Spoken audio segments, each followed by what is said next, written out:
Hello student, तो कैसे हो आप सभी। मैं आशा करता हूं कि क्लास 12th के हमारे सभी स्टूडेंट बहुत ही अच्छे होंगे। फिलहाल मैं आप सभी को वीडियो स्टार्ट करने से पहले सबसे पहले तो मैं आप सभी को दिल से बहुत बहुत शुक्रिया, दिल से मैं धन्यवाद आप सभी को देना चाहता हूं कि आपने इतना प्यार और सपोर्ट दिखाया भी है। कल आपने दिखाया जो कि मैं देखकर मैं सच कहूँ तो मेरे आंखों से आंसू आने लगे।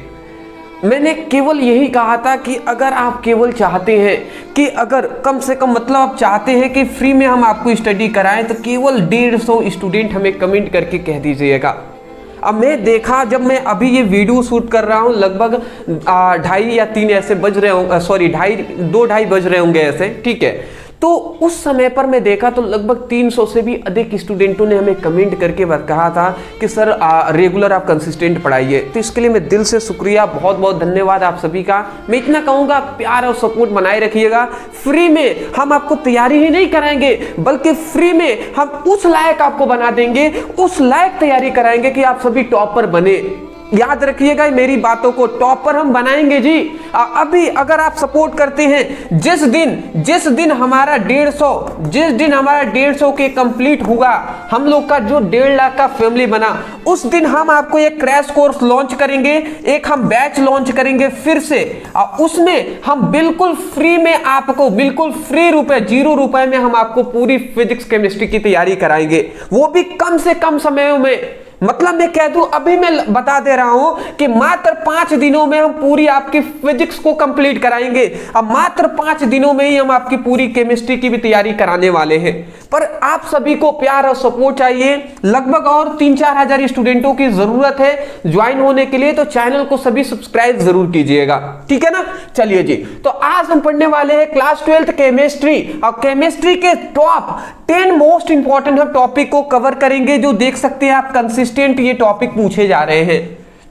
ये भी बात, दूसरी बात मैं कह दूं कि ये सभी टॉपिक 5 मार्क्स में पूछे जाते हैं, 5 नंबर में पूछे जाते हैं। तो जितने स्टूडेंट सीरियस वाले हैं वो बंदे से, वो स्टूडेंटों से मैं कहना चाहूंगा कॉपी पे लेकर बैठिएगा।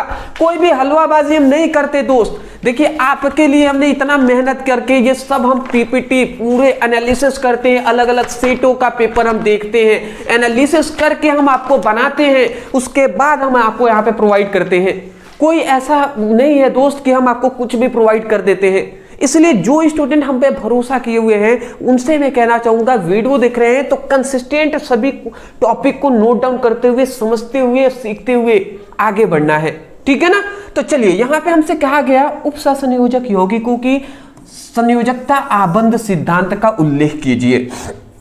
चलिए जी, हम संयोजकता आबंध सिद्धांत का हम उल्लेख करके दिखा देते हैं। तो पहला हमारा क्वेश्चन यहाँ पे स्टार्ट होता है। सबसे पहली बात आता है संयोजकता आबंध सिद्धांत। अब सीरियस होकर हम पढ़ाई करेंगे, केवल पढ़ाई पर फोकस करेंगे। तो देखिए, संयोजकता आबंध सिद्धांत 2 वैज्ञानिकों ने मिलकर दिया था। एक है पॉलिंग और दूसरे है स्लेटर। तो पॉलिंग और स्लेटर 2 वैज्ञानिकों ने मिलकर संयोजकता आबंध सिद्धांत दिए थे। पहली बात क्लियर हो गया। दूसरी बात, इस सिद्धांत की सहायता से कोई भी उपसंयोजक यौगिक है उसके चुंबकीय गुण का हम पता लगाते हैं और उसकी त्रिविम रसायन का भी हम पता लगाते हैं। मतलब देखिए, यहां पे हम पढ़ कर सुनाएंगे ना, सब याद हो जाएगा। देखिए, हमने एक सिंपल में हम आपको प्रोवाइड करते हैं इस सिद्धांत को। मतलब यह सिद्धांत पॉलिंग और स्लेटर 2 वैज्ञानिकों ने मिलकर दिए, ठीक है ना। इतनी बात समझ गए।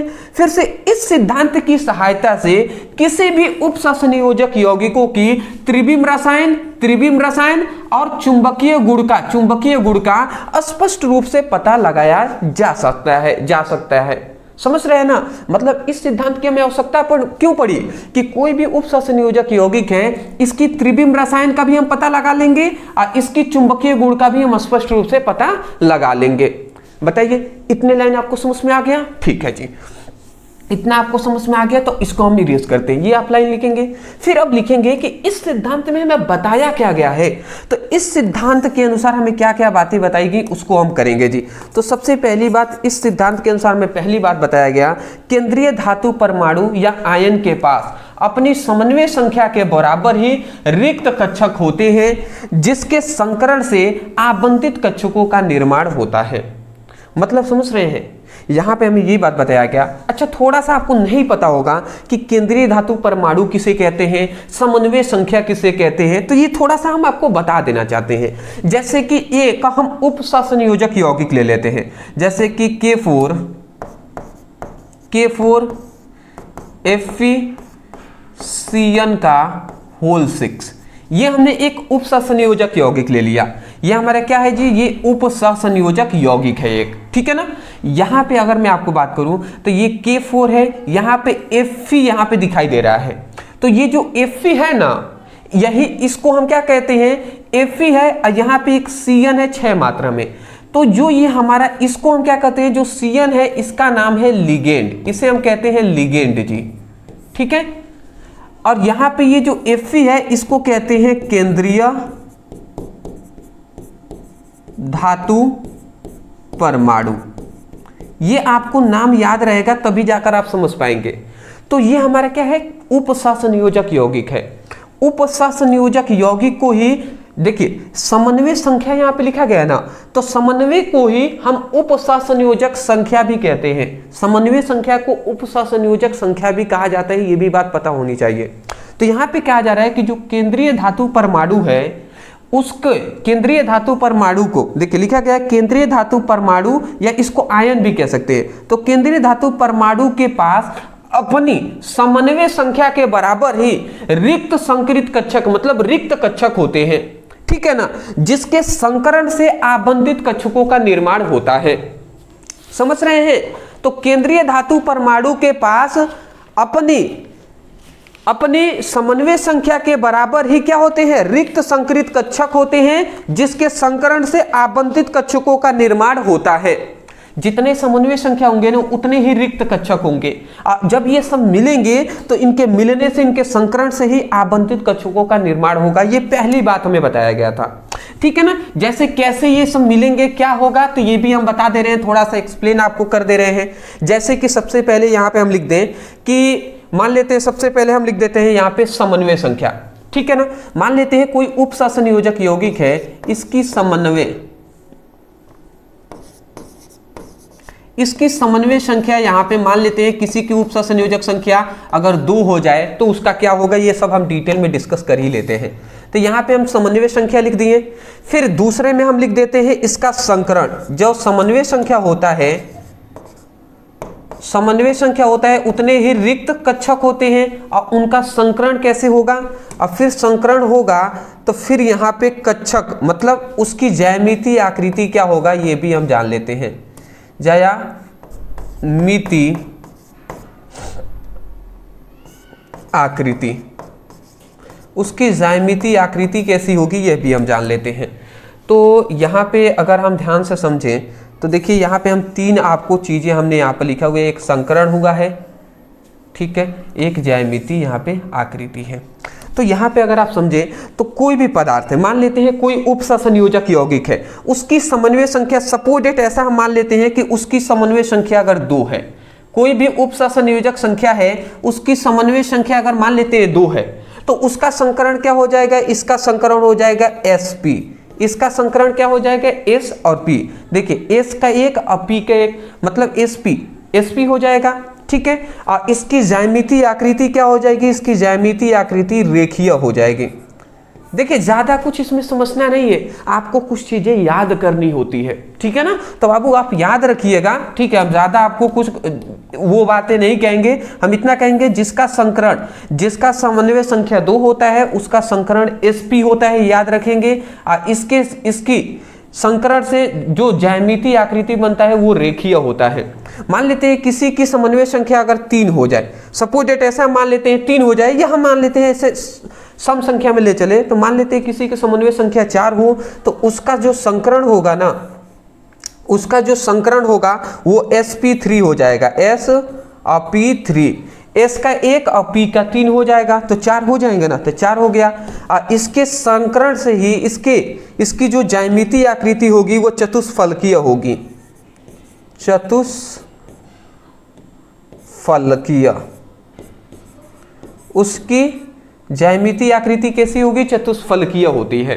मान लेते हैं किसी की समन्वय संख्या अगर 6 हो जाए तो उसका संकरण कैसे होगा, तो उसका संकरण क्या हो जाएगा, S यहाँ पे D2sp3 हम लिख देंगे। देखिए D का 2, S का 1, 3 हो जाएगा, 3 और 3p का 6 हो जाएगा, तो जिसका संकरण 6 होगा उसका हो जाएगा D2sp3 हम कह देंगे। और इसके संकरण से इसकी ज्यामितीय आकृति कैसी होगी, तो इसकी होगी अष्टफलकीय,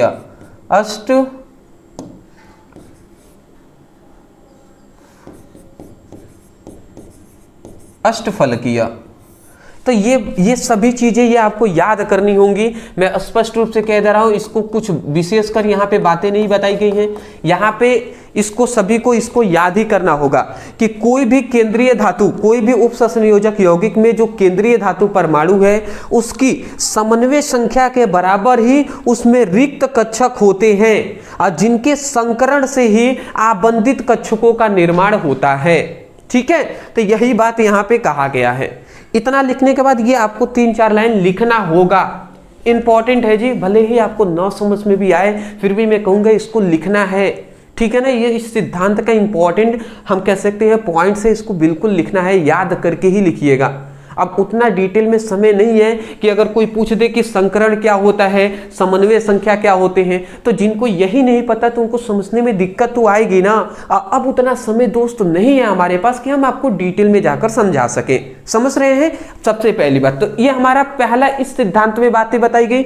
दूसरी बात हमें इस सिद्धांत में क्या बताया गया, दूसरा इंपॉर्टेंट बात हमें बताया गया, देख लीजिए। दूसरी बात हमें बताया गया कि केंद्रीय धातु परमाणु के रिक्त संकृत कक्षक लिगेंडों के भरे हुए कक्षकों के साथ, लिगेंडों के भरे हुए कक्षकों के साथ अति व्यापन करते हैं, जिससे सिग्मा बंध बनता है और उसे ही हम उपसंयोजक बंध कहते हैं। समझ रहे हैं? मतलब केंद्रीय धातु परमाणु के रिक्त संकृत जो कक्षक है वो लिगेंडों के भरे हुए कक्षकों के साथ अति व्यापन करते हैं, जिसके कारण क्या होता है, जिसके कारण आबंधित कक्षकों का निर्माण होता है। जैसे यहां पे ये कहा जा रहा है, जैसे एक एग्जांपल हमने अभी लिया था K4, एक उपसंयोजक यौगिक के एग्जांपल लेकर हम समझा देते हैं। जैसे अभी हमने क्या लिखा था, K4Fe(Cn) का होल 6, ये हमने एक उपसंयोजक यौगिक लिया था। इसकी अगर हम फिगर बना लेते हैं तो यहाँ पे ये हमारा क्या है, केंद्रीय धातु परमाणु है। तो केंद्रीय धातु परमाणु का बीच में हम लिख देते हैं जी। ठीक है, और ये हमारे उपसंयोजक बंध हैं जी। ठीक है ना, ये 6 हमारे लिगेंड है, ये पहला एक Cn, दूसरा, तीसरा, देखिए 6 है ना, तो 6 हम यहाँ पर लिगेंड जोड़ देंगे। ठीक है, तो यहाँ पे समझिएगा, ये जो केंद्रीय धातु परमाणु जो होता है, मैं आपको स्पष्ट रूप से बता दूं, ये केंद्रीय धातु जो परमाणु होता है ना, ये इसके जो कक्षक होते हैं वो खाली होते हैं। तो ये जो लिगेंड है ना, ये इसको क्या करते हैं, ये इसको देते हैं इलेक्ट्रॉन, ये इसको इलेक्ट्रॉन युग्म क्या करते हैं, इसको देते हैं, केंद्रीय धातु परमाणु को अपना इलेक्ट्रॉन युग्म, इलेक्ट्रॉन का जोड़ा इसको देते हैं। ठीक है ना, ये बात आप याद रखेंगे, ये अपना इलेक्ट्रॉन युग्म इस केंद्रीय धातु परमाणु को देते हैं। तो हम यहाँ पे क्या बताए हैं, इसके जो कक्षक हैं केंद्रीय धातु परमाणु के वो खाली है जी, और जो लिगेंड है इसके कक्षक भरे हुए हैं। तो हम यही कह रहे हैं कि मतलब केंद्रीय धातु परमाणु के केंद्रीय धातु परमाणु के रिक्त कक्षक लिगेंडों के भरे हुए कक्षकों के साथ अति व्यापन करते हैं, जुड़ते हैं। तो क्या होता है, तो जो बंध यहां पे बनता है उसको उपसंयोजक बंध कहते हैं। देख लीजिए, वही बात कहा गया है, केंद्रीय धातु परमाणु के रिक्त संकृत कक्षक, मतलब केंद्रीय धातु परमाणु के क्या होते हैं, रिक्त कक्षक होते हैं, रिक्त कक्षक होते हैं। ठीक है ना, ये जो लिगेंड है इसके क्या होते हैं, भरे हुए कक्षक होते हैं, भरे हुए कक्षक होते हैं, ये याद रखेंगे लिगेंड का। इसके क्या होते हैं, रिक्त संकृत कक्षक होते हैं।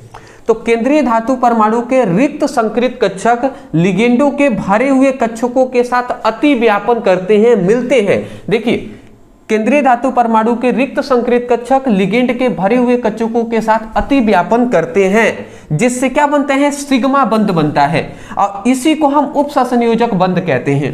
जिससे यहाँ पे ये जो बंध बन रहा है इसको हम क्या कहते हैं, इसको सिग्मा बंध कहते हैं, और इसी सिग्मा बंध को उपसंयोजक बंध कहते हैं।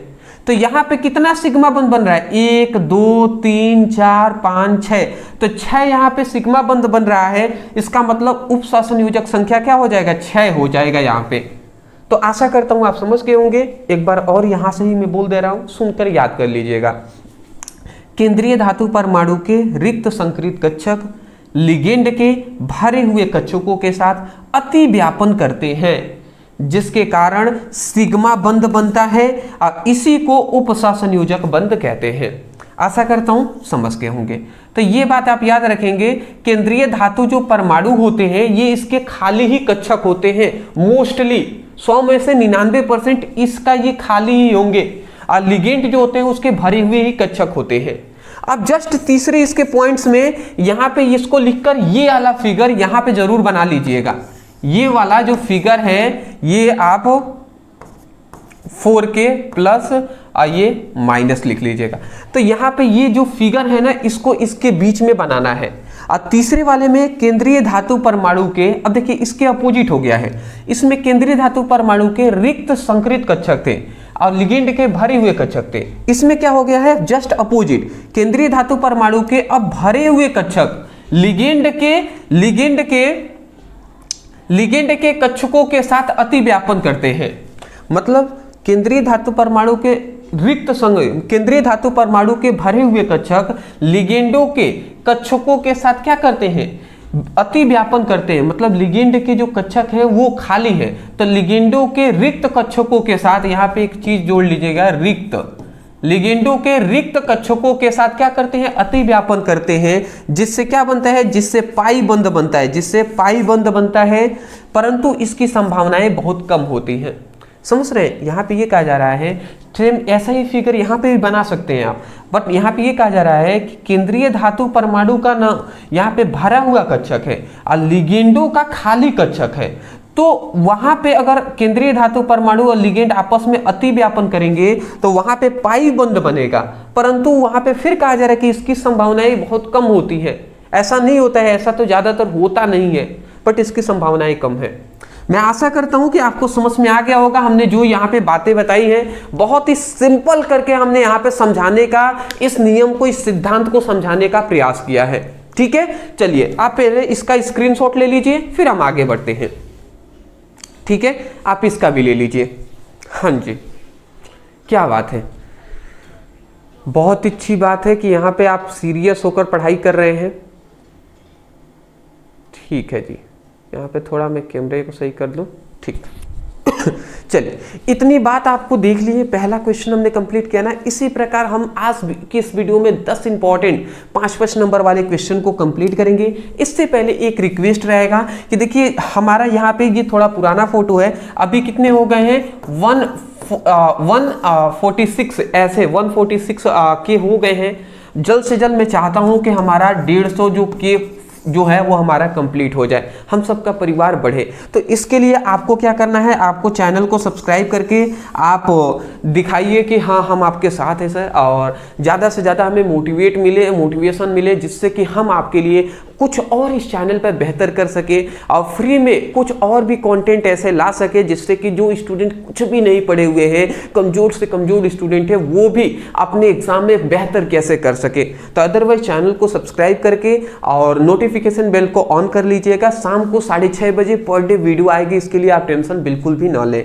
तीसरी बात मैं कहना चाहूँगा, व्हाट्सएप ग्रुप और टेलीग्राम ग्रुप में ज्वाइन नहीं है तो लिंक डिस्क्रिप्शन बॉक्स में दे दिए हैं, फ्री में ज्वाइन हो जाएंगे। जो स्टूडेंट बोर्ड एग्जाम 2026 की तैयारी कर रहे हैं उनके लिए मैं कहूँगा।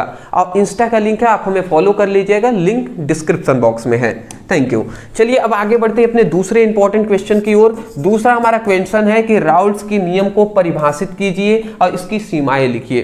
देखिए राउल्ट्स के नियम की परिभाषाएं ये हम बता दें आपको। राउल्ट्स का नियम आपसे बोर्ड एग्जाम में 3 नंबर में भी पूछा गया है, 4 नंबर में भी पूछा गया, 5 नंबर में भी पूछा गया है। मैं केवल ये बता रहा हूं कि ये 5 नंबर में इस वर्ष में पूछे गए, 5 नंबर में। 4 नंबर वाले क्वेश्चन में भी ये हमने कराया था, आपको याद भी होगा, उसमें भी पूछा गया है। तो राउल्स का जो मोस्टली नियम ही पूछ लेता है, सीमाएं जब पूछता है तो वो मोस्टली 4 या 5 नंबर में पूछता है। तो चलिए हम इसको फिर से बता देते हैं, जिनको याद है उनके लिए सबसे सुनहरा अवसर है कि उनको बिना रिवीजन किए वीडियो देख रहे हैं तो उनको रिवीजन भी हो जाएगा। राउल्स ने क्या बताया था जी? राउल्स ने हमें बताया था कि यदि कोई बंद बर्तन है, ये सपोज दैट ये हमारे पास एक बर्तन है और ये हमारे पास बर्तन है, और बर्तन में विलयन घोला गया है, तो विलयन कम से कम 2 घटकों से मिलकर बना होता है। तो मान लेते हैं एक घटक ए है, एक घटक बी है, और दोनों से मिलकर ये क्या बना है? विलयन बना हुआ है। अब मान लेते हैं जो ए घटक है ये भी द्रव है और दूसरा घटक है ये भी द्रव है, तो ये जो विलयन बनेगा इसका नाम क्या हम कह सकते हैं? द्रव द्रव विलयन कहेंगे, द्रव द्रव विलयन कहेंगे, द्रव द्रव विलयन कहेंगे ना? बिल्कुल कहेंगे जी। जैसे एक पानी है, एक एल्कोहल है, दोनों द्रव है, दोनों मिलेंगे तो जो विलयन बनेगा उसको द्रव द्रव विलयन कहेंगे। तो राउल्स ने हमें ये बात बताया, सपोज दैट मान लेते हैं ऐसे कि एक घटक का आंशिक वाष्प दाब, एक घटक का आंशिक वाष्प दाब मान लेते हैं PA है। ऐसे हमने मान लिया कि एक घटक का आंशिक वाष्प दाब क्या है? PA है। तो इसी प्रकार बी घटक का आंशिक वाष्प दाब क्या हो जाएगा? PB हो जाएगा। होगा कि नहीं होगा जी? बिल्कुल हो जाएगा। इसी प्रकार हम कह रहे हैं कि ए घटक का मोल प्रभाज, ए घटक का मोल प्रभाज सपोज दैट XA है, तो इसी प्रकार बी घटक का मोल प्रभाज क्या हो जाएगा? XB हो जाएगा। होगा कि नहीं होगा? बिल्कुल हो जाएगा। तो राउल्ट के नियम के अनुसार, राउल्ट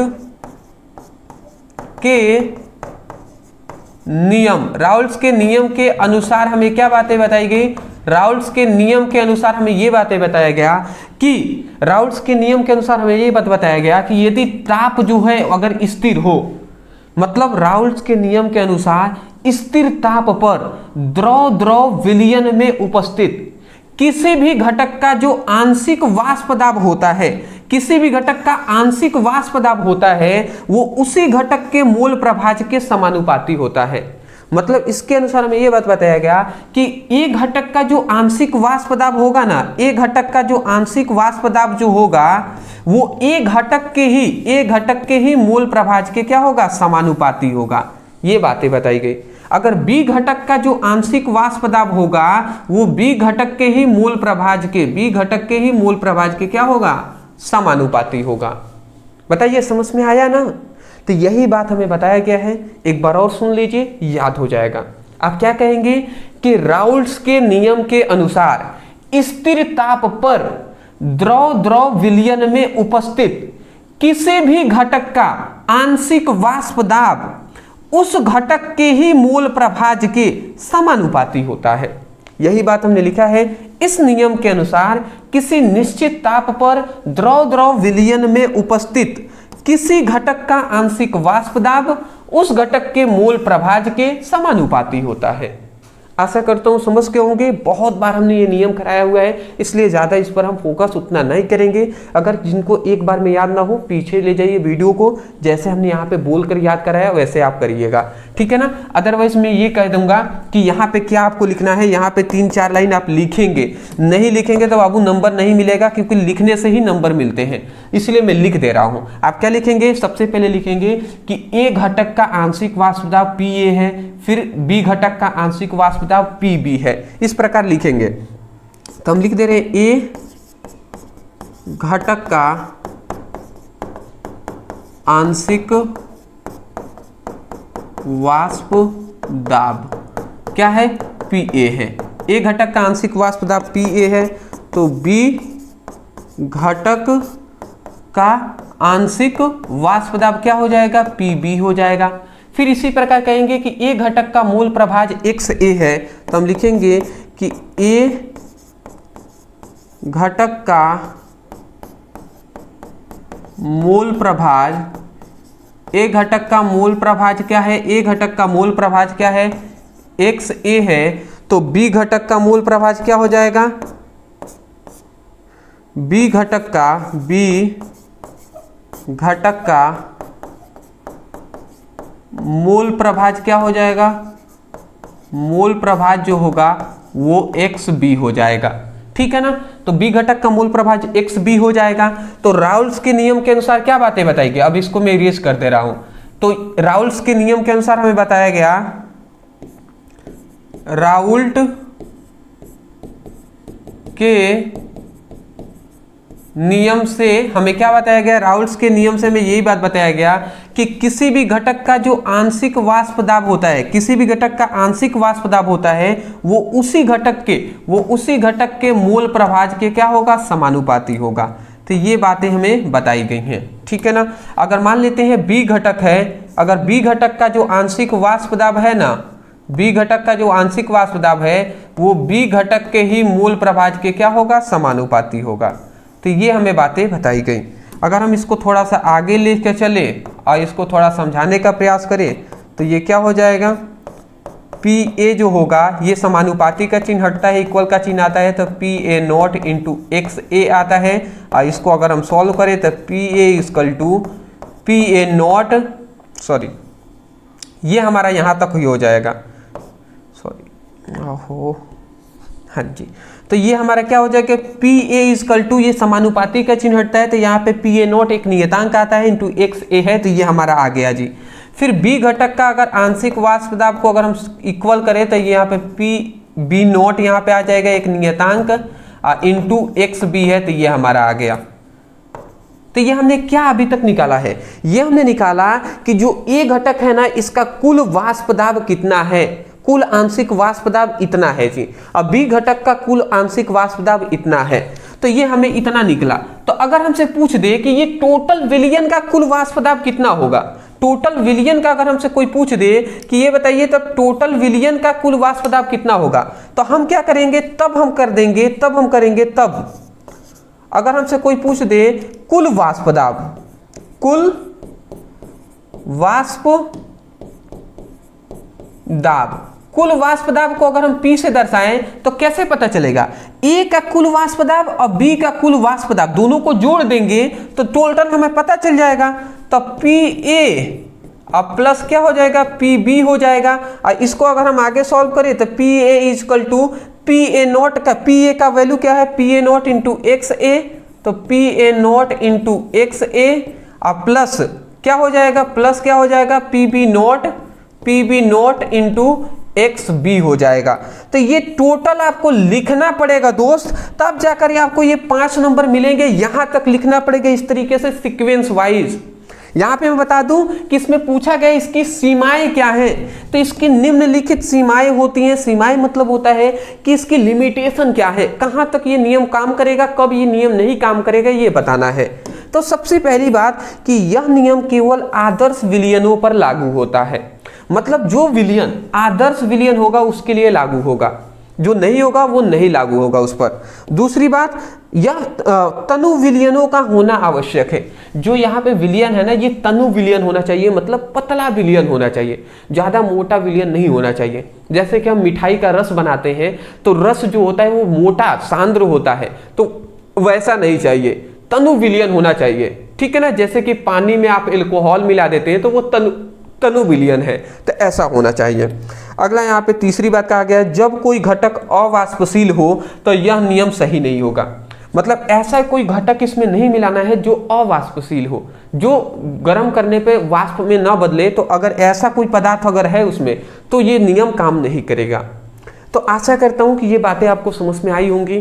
देखिए मैं स्पष्ट रूप से कह देना चाहता हूँ, हम यहाँ पे जो क्वेश्चन पढ़ रहे हैं ये 5-5 नंबर में पूछे जाते हैं, तो जाहिर सी बात है कि हमें उतना लिखना भी पड़ेगा। आप सोच रहे होंगे सर क्यों हम इतना लिखें, आप सिंपल सा बता दीजिए। बाबू सिंपल में हम बता तो देंगे, आप कर भी आएंगे, बट 5 नंबर के क्वेश्चन में आपको 3 नंबर 2 नंबर मिलेगा तो क्या उससे अच्छा लगेगा, नहीं लगेगा। आप भी सोचेंगे कि हमने सब करके आए हैं, अब पता नहीं क्यों हमारा नंबर से कम आ गया। तो इसलिए मैं कहूंगा कि एक स्टेप बाय स्टेप आपको सब करने आना चाहिए। इतना लिखने के बाद ये लाइन फिर नीचे लिखेंगे, फिर ये लाइनें सब नीचे लिखेंगे, फिर अंत में जाकर ये सीमाएं लिखेंगे और ये साइड में आप फिगर बनाएंगे। इस तरीके से सिस्टमैटिक होनी चाहिए। और इसी सिस्टमैटिक अगर आप यहाँ पे समझ पा रहे हैं तो अच्छी बात है, इस तरीके से नोट्स बनाएं। अगर आपके पास समय कम है तो इसीलिए हमने आप सभी के लिए टॉपर नोट्स अपना तैयार किया हुआ है। क्या आपको जानकारी नहीं है क्या इसके बारे में? बिल्कुल होगा जी, हम बहुत बार वीडियो में बता चुके हैं। पर अभी भी कुछ ऐसे स्टूडेंट हैं जो कुछ चंद रुपयों के लिए वो नोट्स नहीं ले रहे हैं। भैया आज तक वीडियो के लिए कभी पैसे हमने नहीं लिए हैं, हम मेहनत यहाँ पे किए हुए हैं, इसको टाइपिंग कराने में मुझे खुद पैसे लगे हैं, तब आपको लिए कुछ पैसे यहाँ पे डिमांड किए जा रहे हैं कि भैया इतने हल्के से पैसे देकर आप पूरी केमिस्ट्री के चैप्टर वाइज, संपूर्ण केमिस्ट्री का आपको चैप्टर वाइज सभी इंपॉर्टेंट नोट्स आपको मिल जाएंगे एक सीक्वेंस पैटर्न में। इससे बड़ी बात क्या हो सकती है कि पहले चैप्टर, प्रत्येक चैप्टर का chapter wise important question answer मिल जाएंगे, जिसमें इंपॉर्टेंट परिभाषा, नियम, डेरिवेशन, सिद्धांत सब होंगे जी। महत्वपूर्ण 3 प्रकार की अभिक्रियाएं होंगी, नेमिंग रिएक्शन, क्या होता है जब, कैसे प्राप्त करें, 100 इंपॉर्टेंट ऑब्जेक्टिव भी होगा। तो अगर ओनली केमिस्ट्री लेते हैं तो 99 पड़ेगा, अगर आप फिजिक्स भी लेते हैं तो वही हम कह सकते हैं 199 में आपको फिजिक्स केमिस्ट्री दोनों का ही मिल जाएगा। और जो स्टूडेंट फिजिक्स केमिस्ट्री और हिंदी तीनों एक साथ लेते हैं तो 300 का नोट्स ओनली 249 में ही मिल जाएगा। मेरा यही सजेशन रहेगा कि आप तीनों ही लें, तीनों ही लें। क्यों? क्योंकि पैसे ज्यादा आपको देने पड़ेंगे, इसलिए नहीं दोस्त, इसलिए कि शायद ये आप खर्च करके आप अपने बोर्ड एग्जाम में अच्छा नंबर ले आ दें, और शायद आपका यही बोर्ड एग्जाम का नंबर आपको आगे किस मुकाम तक पहुंचा दे ये कोई नहीं जानता। तो बोर्ड एग्जाम में क्लास 12 का नंबर बहुत मायने रखता है अगर कॉम्पिटिटिव एग्जाम में जाना है। तो मैं यही कहूंगा, नीचे व्हाट्सएप नंबर दिखाई दे रहा है, इस नंबर पे मैसेज करके नोट्स को वहां पे कहना है कि सर हमें फिजिक्स, केमिस्ट्री और हिंदी का टॉपर नोट्स चाहिए। जैसे ही आप मैसेज करेंगे आपको स्कैनर दिया जाएगा, चुपचाप आप पेमेंट करके बता दीजिएगा सर पेमेंट हो गया है, तुरंत आपके व्हाट्सएप पर PDF नोट्स सेंड कर दिए जाएंगे। मैं आशा करता हूं कि समझ में आपको आ गई होंगी। तीसरा हमारा इंपॉर्टेंट यहाँ पे क्वेश्चन आता है। अब चलिए हम तीसरे क्वेश्चन को सॉल्व करते हैं, और यहाँ से अब हमारा ये ऑर्गेनिक केमिस्ट्री स्टार्ट होता है। ऑर्गेनिक केमिस्ट्री बहुत ही स्टूडेंटों को हार्ड लगता है, तो मैं इतना ही कहूँगा कि ऑर्गेनिक केमिस्ट्री जो हम करा रहे हैं इसमें हम चुनिंदा क्वेश्चन को ही हम करा रहे हैं, जिसको मात्र आपको यही सभी को तैयार करना है। ठीक है ना, आप डरिएगा नहीं, हम लिमिट यहाँ पे क्वेश्चन को करा रहे हैं ऑर्गेनिक केमिस्ट्री से, और इसको 100% किसी हालात में भी आपको तैयार कर लेना है। क्या कह रहा है? हेलो एल्केन के एकाण्विक नाभिक स्नेही प्रतिस्थापन और द्विआण्विक नाभिक स्नेही प्रतिस्थापन अभिक्रिया की क्रिया विधि उदाहरण द्वारा समझाइए। यहाँ पे 2019, 23, 24 के 2 सेट में 25 में पूछा गया है। आशा करता हूं आप समझ के होंगे, देख लीजिए। तो यहाँ पे क्या कह रहा है? हेलो एल्केन के एकाण्विक नाभिक स्नेही प्रतिस्थापन। तो मैं यहाँ पे बताना चाहूँगा कि एकाण्विक नाभिक स्नेही प्रतिस्थापन, सबसे पहली बात पूछा गया हेलो एल्केन के एकाण्विक नाभिक स्नेही प्रतिस्थापन, पहले ये हमसे पूछा गया क्या है, फिर द्विआण्विक नाभिक स्नेही प्रतिस्थापन अभिक्रिया क्या है इसको बताना है, फिर इसकी क्रिया विधि उदाहरण सहित आपको बताना है। चलिए हम दोनों बताएंगे। एकाण्विक नाभिक स्नेही प्रतिस्थापन अभिक्रिया को SN1 से प्रदर्शित करते हैं और द्विआण्विक नाभिक स्नेही प्रतिस्थापन अभिक्रिया को SN2 से प्रदर्शित करते हैं। तो पहले हम SN1 को समझेंगे, फिर SN2 पर हम चलेंगे। ठीक है ना, कंसिस्टेंट ये क्वेश्चन पूछे गए हैं, आप भी देख रहे हैं। तो चलिए जी, तो पहले हम SN1 को जान लेते हैं। तो ये क्या होते हैं, तो हमने क्या लिखा है सिंपल में समझिएगा। जिस अभिक्रिया में हेलो एल्केन के एक अणु से त्यागी समूह, हेलो एल्केन के एक अणु से जो त्यागी समूह होते हैं, त्यागी समूह मतलब क्लोरीन हो गया, ब्रोमीन हो गया, तो त्यागी समूह निकलता है। हेलो एल्केन के त्यागी समूह से ये चीजें निकलता है और उसके जगह पर नाभिक स्नेही जैसे हाइड्रोक्साइड हो गया, H2O जल के अणु हो गए, ये आते हैं तथा जिसकी गति केवल एक अणुओं पर निर्भर करता है, उसी को एकाण्विक नाभिक स्नेही प्रतिस्थापन अभिक्रिया कहते हैं। इस बात को आपको याद रखना है जी। ठीक है, मतलब यहाँ पे 3 चीजें आपको याद रखना है। सबसे पहली बात, हेलो एल्केन का एक कोई अणु हम ले लेते हैं। हेलो एल्केन का कोई एक अणु लेंगे और हेलो एल्केन के कोई एक अणु में से, हेलो एल्केन में मान लेते हैं हेलो एल्केन हमने कोई ले लिया, हेलो एल्केन का कोई एक अणु हमने ले लिया, तो इसमें से क्या होगा, इसमें क्या होगा, इसमें जो होगा वास्तव में ना, ये X जो है, X मतलब यही क्लोरीन हो गया, ब्रोमीन हो गया, ये बाहर निकलेंगे और जो हाइड्रोक्सी समूह है या H2O है ये यहाँ पे जुड़ेंगे। ठीक है ना। तो वही बात लिखा गया है, हेलोएल्केन के एक अणु से त्यागी समूह जो होते हैं क्लोरीन ब्रोमीन, ये निकलते हैं, त्यागी समूह निकलते हैं और उसकी जगह पर नाभिक स्नेही जैसे हाइड्रोक्साइड H2O ये आते हैं, देखिए आते हैं, और जिसकी गति केवल एक अणुओं पर निर्भर करता है उसी को एक आणविक नाभिक स्नेही प्रतिस्थापन अभिक्रिया कहते हैं। आशा करता हूं परिभाषा समझ में आ गया होगा। चलिए और भी हम एग्जाम्पल से समझाएंगे ना तो आपको और भी समझ में आ जाएगा। तो सबसे पहले हम क्या ले लेते हैं, हेलोएल्केन का एक अणु हम ले लेते हैं। तो हेलोएल्केन का एक अणु हम यहाँ पे ले लेते हैं एग्जाम्पल से। चलिए हम यहाँ पर लेकर आपको दिखाते हैं हेलोएल्केन का एक अणु, जैसे यहाँ पर CH3, फिर यहाँ पे CH3 और फिर यहाँ पे CH3 और OH, सॉरी OH नहीं, यहाँ पे हम Cl या Br हम ले सकते हैं कोई भी। तो देख लीजिए यहाँ पर एक हमने क्या ले लिया, हेलोएल्केन हमने ले लिया, ठीक है ना। ये हम कह सकते हैं 3 डिग्री क्या है, हेलोएल्केन है। तो यहाँ पे हमने एक हेलोएल्केन ले लिया है, हेलोएल्केन का एक अणु हमने ले लिया। अब इसको हम क्या करते हैं, इसको हम सपोज दैट ऐसा मान लेते हैं कि जल से हम क्रिया करा देते हैं। जल को HOH हम लिख सकते हैं, H2O लिखे या HOH लिखे, दोनों बात एक ही है, क्योंकि 2 हाइड्रोजन इसमें भी है, इसमें भी 2 हाइड्रोजन 1 ऑक्सीजन, तो यहाँ पे भी 1 ऑक्सीजन है। तो ये हमने क्या है, हेलोएल्केन ले लिया और इसको हम क्या कर रहे हैं, एक हम नाभिक स्नेही से हम इसकी क्रिया करा देते हैं। तो जैसे ही हम कराते हैं तो क्या यहाँ पे होता है, जैसे ही हम इसको कराते हैं ना तो वास्तव में यहाँ से होता ये है कि यहाँ से ये इतना ये चीज़ें बाहर निकल जाती हैं, ये हमारा H और Cl ये हमारा बाहर निकल जाता है। तो जैसे ही बाहर निकलेगा तो इसको हम साइड प्रोडक्ट के रूप में ये HCl को लिख देंगे, ठीक है। तो अब ये OH है, ये यहाँ पे आके जुड़ जाएगा, तो यहाँ पे क्या बनेगा, CH3 CH3 फिर CH3 और फिर OH है तो OH यहाँ पे बन गया। तो ये आपको याद रखना है, ठीक है ना। तो ये हमारा 3 डिग्री एल्कोहल यहाँ पर बन गया। तो इस अभिक्रिया को हम क्या कहेंगे, नाभिक स्नेही प्रतिस्थापन अभिक्रिया, सॉरी एक आणविक नाभिक स्नेही प्रतिस्थापन अभिक्रिया कहेंगे। जिसमें क्या हुआ है, जिसमें हेलोएल्केन की एक अणु लिया है और उसमें जो त्यागी समूह है वो निकल जाता है और हाइड्रोक्सी मतलब नाभिक स्नेही जो समूह है वो यहाँ पे जुड़ जाता है। तो और ये जो हमारी अभिक्रिया है ये केवल एक अणुओं पर निर्भर करती है, तो उस अभिक्रिया को ही हम क्या कहेंगे, एक आणविक नाभिक स्नेही प्रतिस्थापन अभिक्रिया कहेंगे जी।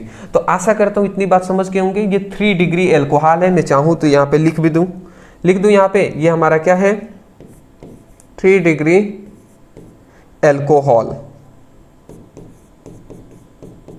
ये हमारा 3 डिग्री एल्कोहल है, टर्सरी एल्कोहल तृतीयक एल्कोहल है।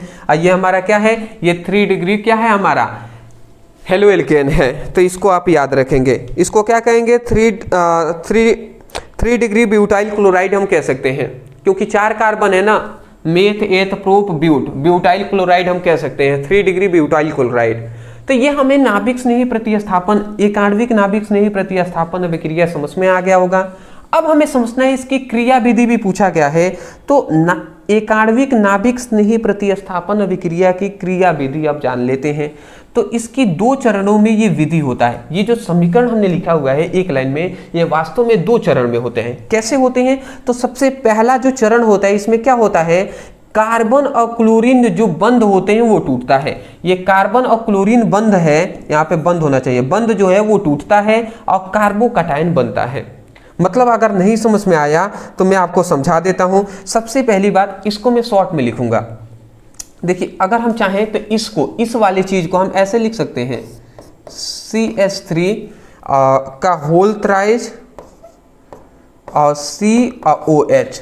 बताइए CH3 का होल थ्राइज और फिर C और OH, CCl है ना, तो CCl यहाँ पे ऐसे हम लिख सकते हैं कि नहीं, बताइए। CH3 3 है तो CH3 1 2 3 है तो 3 हमने लिख दिया, फिर C लिख दिए, फिर Cl है तो Cl लिख दिए, ऐसा हमने लिख दिया, बिल्कुल हम लिख सकते हैं। अब इसको हम क्या करते हैं, इसको जब हम क्या कराते हैं, जब इसको हम जब हम क्रिया कराते हैं ना, तो यहाँ पे वास्तव में होता ये है कि ये जो हमारा यहाँ पे Cl है, ये सबसे पहले ये हमारा बाहर निकल जाता है। ये Cl है, ये माइनस में टूट कर बाहर निकल जाता है, तो ये हमारा CH3 का जो है होल थ्राइज और C ये हमारा प्लस बन जाता है और Cl जो है वो माइनस में बनकर निकल जाता है। तो पहली अभिक्रिया में ये हमारा होता है। तो यहाँ पे क्या लिखा गया है, कार्बन और क्लोरीन का बंध जो होता है वो टूटता है और कार्बोकटायन बनते हैं, कार्बोकटायन बन गए हैं। उसके बाद दूसरे चरण में क्या होता है, दूसरे चरण में कार्बोकटायन पर नाभिक स्नेही जैसे H2O या हाइड्रोक्साइड आक्रमण करते हैं। तो कैसे आक्रमण करते हैं जी, तो ये भी हम समझ लेते हैं। तो देख लीजिए, सबसे पहले ये कार्बोकटायन हम ले लेंगे, जैसे कि कार्बोकटायन है CH3 का होल थ्राइज और C+, ये कार्बोकटायन है, ये हमने ले लिया। और इस पे हम सीधी सी बात, इस पे हम हाइड्रोक्सी समूह से यहाँ पे क्रिया करा लेंगे। तो जैसे ही हाइड्रोक्सी समूह से हम क्रिया कराएंगे यह हमारा बन जाएगा जी, ठीक है। जैसे यहाँ पे जल से हमने क्रिया कराया ना, तो सिंपल सा HOH से हम क्रिया करा देंगे। तो जैसे ही हम क्रिया कराएंगे तो वास्तव में क्या होगा कि ये जो OH है, यहाँ का ये H है, ये सबसे पहले तो बाहर निकल जाएगा। ये हमारा H है, ये H ये बाहर निकल जाएगा, तो ये H+ के रूप में ये हमारा बाहर निकल जाता है। और ये OH है, ये इसमें जुड़ जाता है, तो ये CH3 का होल थ्राइज और C और OH ये हमारा जुड़ जाता है। समझ रहे हैं ना। और ये OH है, ये हमारा आप देख सकते हैं ये H+ के रूप में बाहर निकल गया। समझ रहे हैं। तो ये हमारा मेन प्रोडक्ट यही ना बना है जी, यहाँ पे यही हमारा है। अब देखिए ये H+ है और ये Cl- है, प्लस माइनस ये जुड़ जाएंगे तो वही HCl बनकर बाहर निकले हैं। आशा करता हूँ समझ रहे होंगे। तो ये 2 चरणों में ये हमारी क्रिया विधि इसकी होती है। स्क्रीनशॉट आप ले लीजिए पहले, इसका भी, इसका एक बार स्क्रीनशॉट ले लीजिए। चलिए जी, कोई बात नहीं। अभी देखिए, अभी हम तीसरे क्वेश्चन पे हैं और दूसरी बात, अभी हमने इसका आधा ही क्वेश्चन सॉल्व किया है। एक आणविक नाभिक स्नेही प्रतिस्थापन अभिक्रिया जाना है और इसकी क्रिया विधि जाने हैं। अभी हम आगे बढ़ते हैं, अब हम जानेंगे द्वि आणविक नाभिक स्नेही प्रतिस्थापन अभिक्रिया और इसकी भी क्रिया विधि जानेंगे, तब हमें 5 नंबर मिलेंगे। देखिए हार्ड क्वेश्चन है, मैं चाहता तो मैं इसको बहुत सारे, मतलब मैं ये कह सकता हूँ कि बड़े चैनलों को, मतलब जो संस्थाएं हैं, ठीक है, किसी को मैं बुराई नहीं कर रहा हूँ, पर रियलिटी बता रहा हूँ ना दोस्त। 5 नंबर वाले जो क्वेश्चन है ना, मोस्टली टीचर लोग बता देते हैं बट कराते नहीं हैं, बट हम यहाँ पे करा रहे हैं, ठीक है, क्योंकि वो टीचर ये जानते हैं बातों को कि 5 नंबर वाले कराएंगे तो स्टूडेंट पढ़ेंगे नहीं, उनको चाहिए एक शॉर्ट टाइम में उनको बहुत सारी चीज़ें। तो इसलिए फिर भी हम करा रहे हैं, क्योंकि मुझे विश्वास है कि आप सभी सपोर्ट हमारा ज़रूर करेंगे। और इस कमेंट सेक्शन में आप ज़रूर हमें कमेंट करके बताइएगा वीडियो कैसा लगा। अभी आप कमेंट हमें कर दीजिएगा, जितना ज़्यादा कमेंट आएगा ना तो पढ़ते हैं, थोड़ा सा मोटिवेट होते हैं, फिर हम आपके लिए वीडियो लाते हैं। तो जो भी स्टूडेंट देख रहे हैं, मैं केवल उन्हीं से कह रहा हूँ। अब देखिए द्विआण्विक नाभिक स्नेही प्रतिस्थापन अभिक्रिया क्या होता है। तो जिस प्रतिस्थापन अभिक्रिया में नाभिक स्नेही मतलब हाइड्रोक्साइड हो गया, साइनाइड हो गया, H2O हो गया, ये सभी, तो नाभिक स्नेही हेलो एल्केन के त्यागी समूह जैसे क्लोरीन ब्रोमीन हो गया, दोनों एक साथ भाग लेते हैं। अभिक्रिया की जो गति है वो 2 अणुओं पर निर्भर करता है, उसे द्विआण्विक नाभिक स्नेही प्रतिस्थापन अभिक्रिया कहते हैं। मतलब समझ रहे हैं, इसमें दोनों अभिक्रियाएं दोनों एक साथ ही भाग लेंगे। मतलब यहाँ पे प्रतिस्थापन अभिक्रिया के नाभिक स्नेही भी और दूसरी बात त्यागी समूह है, ये भी दोनों एक ही साथ भाग लेंगे। और अभिक्रिया की गति 2 अणुओं पर निर्भर करेगी, पहले इस पर भी और इस पर भी, दोनों पर निर्भर करेगी। उसी को हम द्विआण्विक नाभिक स्नेही प्रतिस्थापन अभिक्रिया कहते हैं। तो चलिए इसको हम एक रिएक्शन से हम आपको समझा देते हैं। जैसे कि हम एक रिएक्शन लिख देते हैं, जैसे कि CH3 CH2 और ये Br, ये क्या हो गया हमारा 1 2 कार्बन है तो एथिल ब्रोमाइड हो गया, ठीक है ना। तो ये हमारा एथिल ब्रोमाइड है। अब एथिल ब्रोमाइड को हम किससे मान लेते हैं, हाइड्रोक्सी समूह से हम इसकी क्रिया करा देते हैं।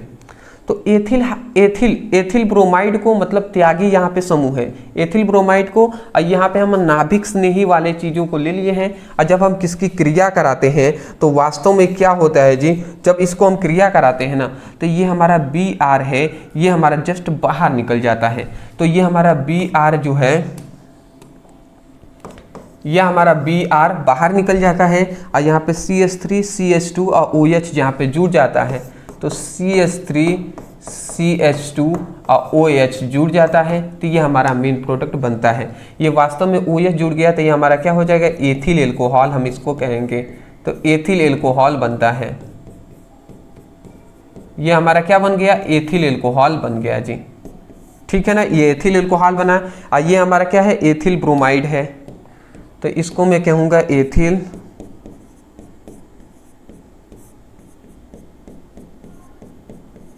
Ethyl bromide. तो इसको भी आपको याद रखना है। मैं आशा करता हूँ कि ये बातें आपको समझ में आ गई होंगी। ठीक है ना, चलिए जी। तो यहाँ पे एक बात याद रखेंगे, ये हमारा यही चीजें याद रखना है कि नाभिक स्नेही कौन है। तो नाभिक स्नेही मतलब देख लीजिए, नाभिक स्नेही मतलब यहाँ पे हाइड्रोक्सी समूह नाभिक स्नेही है। और ये Br क्या है, त्यागी समूह है। दोनों ही एक साथ भाग लिए हैं और इसकी जो गति है वो दो अणुओं पर निर्भर करता है, दो अणुओं पर निर्भर करता है। तो इसी को द्विआण्विक नाभिक स्नेही प्रतिस्थापन अभिक्रिया कहते हैं। ठीक है, चलिए आशा करता हूं कि आपको समझ में आ गया होगा। अब इसको SN2 हम प्रदर्शित करते हैं, ये तो बात पता ही होगा। तो इसकी क्रिया विधि होता है तो ये एक चरण में ही होता है। तो सबसे पहले हमने लिखा है यह एक ही चरण में होते हैं, मतलब SN2 जो होता है एक ही चरण में होते हैं, एक ही स्टेप में। दूसरी बात, नाभिक स्नेही पीछे से आक्रमण करते हैं। ये जो नाभिक स्नेही है ये पीछे से आक्रमण करते हैं। ठीक है ना, ये बात आप याद रखेंगे। तीसरी बात, इस समय त्यागी समूह बाहर निकल जाते हैं। इस समय जो त्यागी समूह है ये बाहर निकल गए हैं, समझ रहे हैं। तो ये बातें हैं जी। तो मैं आशा करता हूं कि आपको आसानी तरीके से ये जो बातें हैं ये समझ में आ गई होंगी। ठीक है ना, जैसे यहाँ पे कहा गया था ना कि नाभिक स्नेही पीछे से आक्रमण करते हैं। तो जैसे मैं आपको बता दूं वास्तव में तो यहाँ पे ऐसे होता है, ये नाभिक स्नेही है, ये नाभिक स्नेही है। और ये हमारा त्यागी समूह एक ले लेते हैं, CH3 CH2 और Br, ये हमारा त्यागी समूह है। और जब जैसे ये क्रिया कराते हैं तो ये हमारा नाभिक स्नेही पीछे से आक्रमण करता है त्यागी समूह पर, समझ रहे हैं। तो जैसे ही पीछे से आक्रमण करेगा तो ये नीचे ही हम लिख दे रहे हैं, ये -Br, तो Br बाहर निकल जाता है और OH यहाँ पे जुड़ जाता है। तो यही CH3 CH2 और OH बन जाते हैं। तो यही तो हमारा एथिल एल्कोहल बन के हैं। तो ये आपको रिएक्शन फिर से नीचे यहाँ पे उदाहरण की जगह पर लिखना है जी। आशा करता हूँ कि आपको समझ में आ गई होंगी। तो ये हमारा जो तीसरा भी क्वेश्चन है कंप्लीट होते हैं। आशा करता हूँ समझ में आ गया होगा। इसको स्क्रीनशॉट ले लिया है ना, नहीं लिए तो ले लीजिएगा, इसको भी ले लीजिए। ठीक है जी, अच्छी बात है। तो चलिए हमारा यहाँ पे 3 क्वेश्चन कंप्लीट होते हैं 5-5 नंबर वाले। मैं आपसे रिक्वेस्ट करूंगा कि देखिए हौसला कभी भी आप भी नहीं हारिए। आप सभी हमें इतना मोटिवेट करते हैं, आप सभी इतना कमेंट में हमें हर चीज़ें लिखते हैं। मैं सोचता हूं कि क्या आप सच में इतना ज़्यादा हमसे लगाव है, इतना ज़्यादा आप हमें प्यार देते हैं, सपोर्ट करते हैं। तो सच में आप इतना हमसे प्यार करते हैं तो दिल खुश होता है। और इसी को सोचकर, यही सभी चीज़ें मैं सोचकर मैं चाहता हूँ कि कितना भी मेहनत हमें लगे हम कराएंगे जी, आपको हम कराएंगे। और केवल हम इतना कह रहे हैं कि मैं अभी ज़्यादा, मेरा उम्र नहीं है, मैं भी आपके जैसा ही हूँ, बट मेरी जो थॉट प्रोसेस है मैं यही सोचता हूँ कि मैं अच्छा कर्म करूँगा तो मेरे साथ भी अच्छा होगा। तो मैं चाहता हूँ कि आप भी अच्छा कर्म करें। शायद आज आप हमारा सपोर्ट करेंगे तो शायद आने वाले समय में आपके भी कोई ना कोई सपोर्ट करेंगे, आप भी एक सक्सेस हासिल करेंगे, आप भी आगे बढ़ेंगे। तो इसलिए पॉजिटिव थिंकिंग के साथ हमें आगे बढ़ना चाहिए। अदरवाइज सपोर्ट तो ज़रूर कर रहे हैं, अब करेंगे भी, मैं आशा करता हूं। अगला हमारा क्वेश्चन की ओर बढ़ते हैं, 5 नंबर वाला इंपॉर्टेंट क्वेश्चन। क्लोरोबेंजीन के को निम्नलिखित में कैसे परिवर्तन करें। देखिए यहाँ पे कहा गया है क्लोरोबेंजीन से हमें बेंजीन कैसे बनाना है, फिनोल कैसे बनाना है, टालविन कैसे बनाना है, एनिलीन और डाइफेनिल कैसे बनाना है। तो ये हमसे पूछा जा रहा है जी, कैसे हम बना सकते हैं।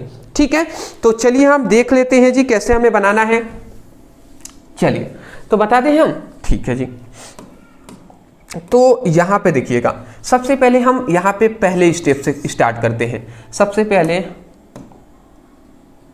इसको कलर को ले लेते हैं। तो सबसे पहले हम ले लेते हैं वाइट कलर से, हम बताते हैं सबसे पहले बेंजीन बनाएंगे। तो सबसे पहले क्लोरोबेंजीन ले लेते हैं। क्लोरोबेंजीन का सूत्र होता है C6H5Cl। क्लोरोबेंजीन को हमने ले लिया। अब क्लोरोबेंजीन को बेंजीन बनाने के लिए हम इसका क्या करते हैं, अपचयन कराते हैं, ठीक है ना। अपचयन कराएंगे अब किसकी किसकी उपस्थिति में, तो यहाँ पे याद रखेंगे सोडियम हाइड्रोक्साइड की उपस्थिति में हम इसका क्या कराते हैं, इसका अपचयन, मतलब प्रबल क्षार की उपस्थिति में इसका अपचयन कराएंगे या इसको गर्म करेंगे। तो जैसे ही हम इसको गर्म करते हैं तो जानते हैं क्या होता है, 2 HCl है, 2 हाइड्रोजन है ना, तो इसको मैं ऐसे लिख सकता हूँ कि नहीं, 2 हाइड्रोजन को H लिख सकते हैं ना, सिंगल बॉन्ड H। तो ऐसे इसलिए लिखा क्योंकि यहाँ से ये इतना बाहर निकल जाते हैं, ठीक है ना। क्या मैं दूसरा कलर यहाँ पे यूज़ कर लूँ, दूसरे कलर से यूज़ करके हम आपको बता दे रहे हैं। यहाँ से ये हमारा H और Cl ये बाहर निकल जाते हैं, तो ये हमारा HCl ये हमारा बाहर निकल गया, ठीक है ना, HCl बाहर निकल गए। अब C6H5 है, ये हाइड्रोजन यहाँ पे जुड़ जाते हैं, तो ये क्या हो जाएगा, C6H6 हो गया। और इसी को हम क्या कहते हैं, बेंजीन कहते हैं जी, ये हमारा बेंजीन है, ठीक है, ये हमारा बेंजीन है। और ये हमारा क्या है, क्लोरोबेंजीन है।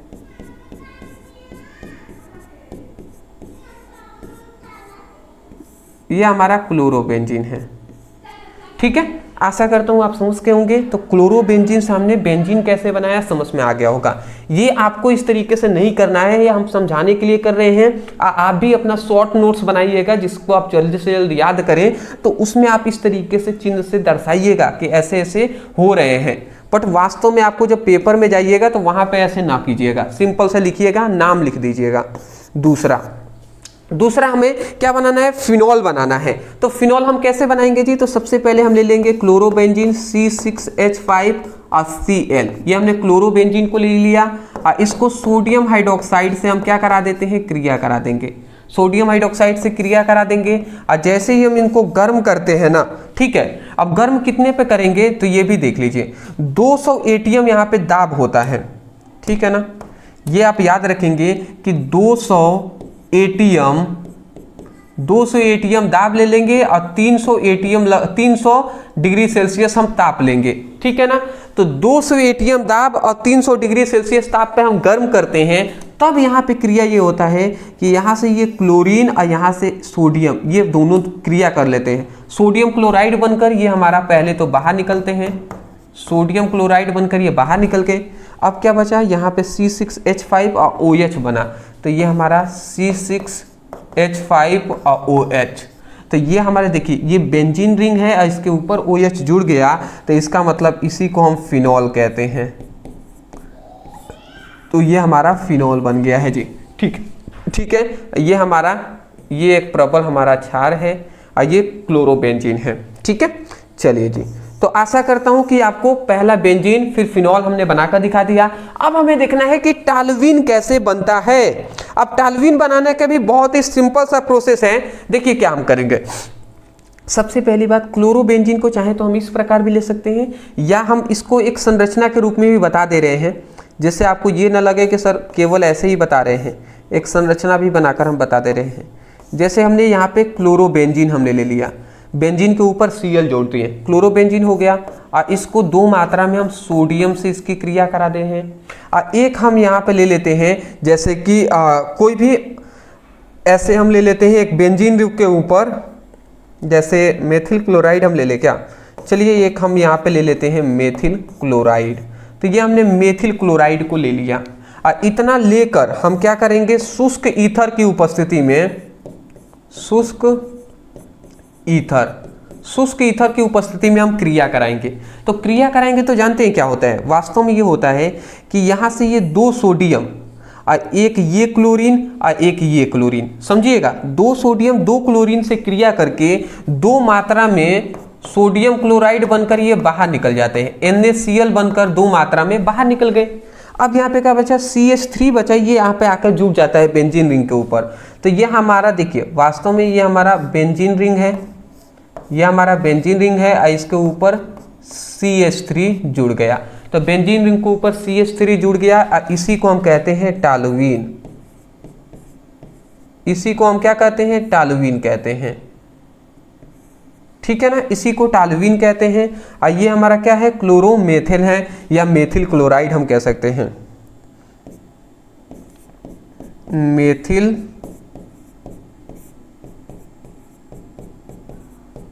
क्लोराइड, यह हमारा मेथिल क्लोराइड है। ठीक है, और ये हमारा क्या है? क्लोरोबेंजीन है।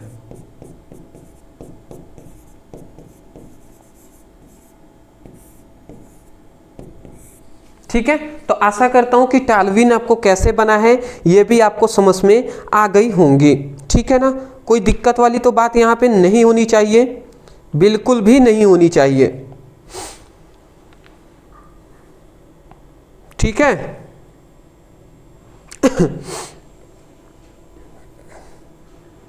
चलिए, तो अभी तक तीन हमने देख लिया, अब हमें देखना है एनिलीन कैसे बनता है।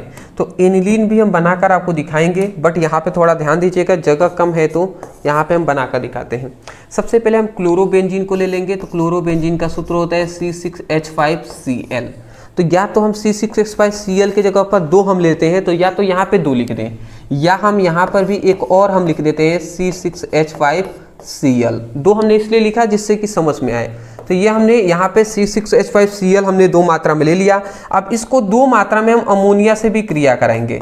तो यहाँ पे NH3 का जगह पर यहाँ पे 2 लिख दें, तब 2 हो जाएगा, या एक और हम यहाँ पे NH3 लिख देते हैं। 2 मात्रा में अमोनिया ले लिए। और इसको हम क्या कराएंगे? यहाँ पे याद रखेंगे, इसको 200 ATM दाब, 200 ATM दाब और Cu2O कॉपर ऑक्साइड की उपस्थिति में क्रिया कराते हैं। तो देखिए क्या होता है, वास्तव में जानते हैं क्या होता है। देखिए यहाँ पर NH3 में 3 हाइड्रोजन है, तो यहाँ से एक हाइड्रोजन निकलता है और यहाँ से एक Cl ये निकलता है, यहाँ का एक Cl। तो बताइए, एक हाइड्रोजन एक Cl ये निकले तो HCl बना कि नहीं? HCl बनेगा, HCl बनेगा ना, H और Cl, तो HCl बना। फिर यहाँ से भी एक हाइड्रोजन यहाँ का Cl निकलेगा, तो HCl, मतलब 2 मात्रा में HCl बनकर बाहर निकल गए। तो अब यहाँ पे क्या बचा? N और H2 बचा, तो NH2 और नीचे भी NH2 बचेगा। तो यहाँ पे हम इसको क्या लिख सकते हैं? ये भी याद रखेंगे, ये भी क्लोरीन हमारा निकल गया है, 2 क्लोरीन निकले हैं, 2 हाइड्रोजन, तब HCl निकला है। तो अब यहाँ पे ऊपर NH2 बचा है, नीचे भी NH2 बचा है। तो 2 यहाँ पे C6H5 है ऊपर, तो ये हम लिख देते हैं C6H5 और NH2। ठीक है ना, देखिए C6H5 और NH2 यहाँ पे बचा है, तो C6H5NH2, नीचे भी C6H5NH2 बचा है। तो 2 बचे हैं, इसलिए या तो हम यहाँ पे 2 लिख देते हैं, तो ये 2 हो जाएगा, या हम यहाँ पे 2 ना लिख कर एक बार और लिख दें, यही जो ऊपर लिखा गया है तब भी हो जाएगा। और यही क्या है? यही तो, इसी को तो एनिलीन कहते हैं। बेंजीन रिंग के ऊपर NH2 जुड़ा है, तो इसी को एनिलीन कहते हैं। तो इसी को हम कहते रहे हैं एनिलीन। ठीक है, इसी को हम एनिलीन कहते हैं। ये क्लोरोबेंजीन है, ये हमारा अमोनिया है। बताइए, ये सभी आपको रिएक्शन हम बहुत ही सिंपल में और तोड़कर हम आसानी से बता रहे हैं, अदरवाइज इतना सिंपल ये नहीं है जितना हम आप सोच रहे हैं। ठीक है ना, चलिए जी, और एक हमारा बच गया है डाइफेनिल कैसे बनाते हैं, तो ये भी हम बता देते हैं।